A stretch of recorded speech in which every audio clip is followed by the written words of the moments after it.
On est juste au pied de ta ligne de saule tétard et je vois que tu leur as fait une petite coupe ici récemment. Alors voilà, ouais. Alors je pense qu'en France, on dit que ce sont des trognes. Les trônes. Ici, on est près des Flandres, en Belgique, donc on appelle ça plutôt des saules têtards, à cause de leur forme caractéristique, leur tête est comme une queue de tétard. Ce sont des saules ici qui ont été plantés il y a environ 35 ans. Donc ils ont déjà un beau diamètre de bois quand même, ça commence à devenir très intéressant pour la biodiversité. Et puis justement, ils ont été plantés il y a 30 ans parce que ici c'était très humide. Alors évidemment, comme dans beaucoup de résidences construites il y a peu, on va avoir tendance avec les constructions à remettre l'argile par-dessus. Qu'est-ce qui va se passer du coup? L'eau ne pourra pas Tout à très fait bien rentrer, donc ça va devenir une sorte de marécage. Et donc c'est C'est compliqué après déjà pour les fondations, mais c'est compliqué aussi pour planter par la suite. Alors par après, évidemment, ça va compliquer considérablement le travail du jardinier, d'avoir un sol complètement hydromorphe qui retient l'eau, qui est asphyxiant pour les plantes, et aussi qui pose des problèmes de rétention d'eau, tout simplement. La plupart des plantes n'aiment pas l'eau stagnante, à part les plantes de marais. Ouais. Donc ici, qu'est-ce qu'on fait pour résoudre le problème? C'est ce que nos ancêtres ont fait, en fait, depuis des centaines d'années. Ils ont très bien compris que dans les campagnes inondées, quand il y avait des saules, et bien souvent, ça pompait toute l'eau et ça produisait une quantité de bois tout à fait conséquente. Voilà, on voit justement le bois. Alors, c'est justement, il y a un aspect esthétique indéniable au saule. Ici, c'est Salix alba, saule blanc. Ouais. Mais oui, voilà, on peut aussi utiliser le bois, on peut utiliser les rameaux pour en faire de la vannerie, faire des paniers, etc. Et c'est pas tout pour les saules, c'est aussi un réservoir de biodiversité énorme. Exactement. Alors le fait justement tous les 7 à 8 ans, donc on considère qu'il faut les tailler tous les 7 à 8 ans, parce que sinon les branches vont avoir tendance à s'écrouler en cas de gros vent. Non seulement ça, puis suivre aussi un petit peu la taille, parce que si on la taille en tétard et qu'on le laisse après pousser comme il veut, voilà, en fait c'est un pari qu'on fait avec l'arbre. Quand on commence à le tailler en tétard, après il doit être suivi. Parce que sinon, vous allez là, l'arbre est déséquilibré forcément. Vous le taillez tous les 7 à 8 ans, c'est un stress pour l'arbre. Donc si après vous ne continuez pas à le tailler de manière cyclique, vous allez avoir un effondrement des branches sur le côté, caractéristique des saules tétards qui ne sont plus entretenus.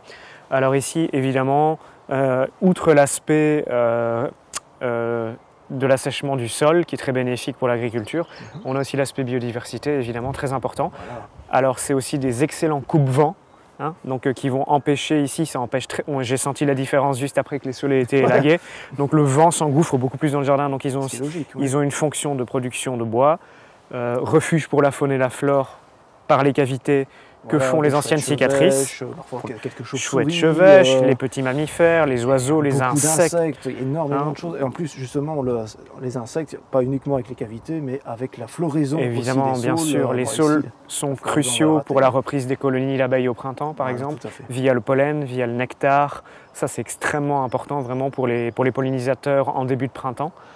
Évidemment, il y a aussi l'aspect cavité. Vraiment, à chaque fois que vous faites une cicatrice sur un arbre, vous allez avoir une petite plaie qui va se créer, du bois mort qui va finalement se dégrader et à l'intérieur une cavité qui pourra par exemple servir à un rouge-gorge, qui pourra servir à un grimpero ou toute une foule d'oiseaux finalement qui vont ainsi accompagner.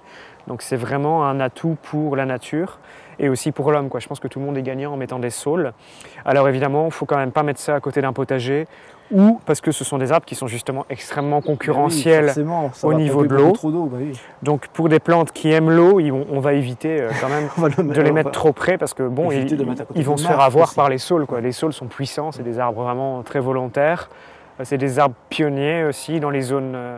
Lorsque par exemple une mare est en train de se combler, les premiers arbres qui vont arriver sont les saules. C'est les saules. Saules marceaux, saules blancs, etc. Puis après on aura les érables, les chênes, etc. Mais c'est eux qui vont arriver en premier sur un sol humide. Alors ce sont des arbres extrêmement volontaires, tellement volontaires que ça s'enracine extrêmement vite. Tout à fait. Et donc si vous voulez avoir des saules chez vous, il suffit tout simplement de planter. Par exemple ici. Soit des petits rameaux comme ça, soit même beaucoup plus gros, vraiment des planchons, on appelle ça. Hop, on l'enfonce, on plombe dans le sol. Ça refait en fait, les saules dans la nature vont se multiplier bien sûr par les graines, mais ils peuvent très bien le faire aussi par ce qu'on appelle la décurtation. Donc en fait, un bris de branche va tomber au sol pas à cause d'un vent, à cause d'un vent fort, à cause des oiseaux, à cause d'un animal qui va casser une branche, etc. ou peu importe. Et hop, ça va se planter dans le sol, dans un sol meuble par chance, ça peut arriver.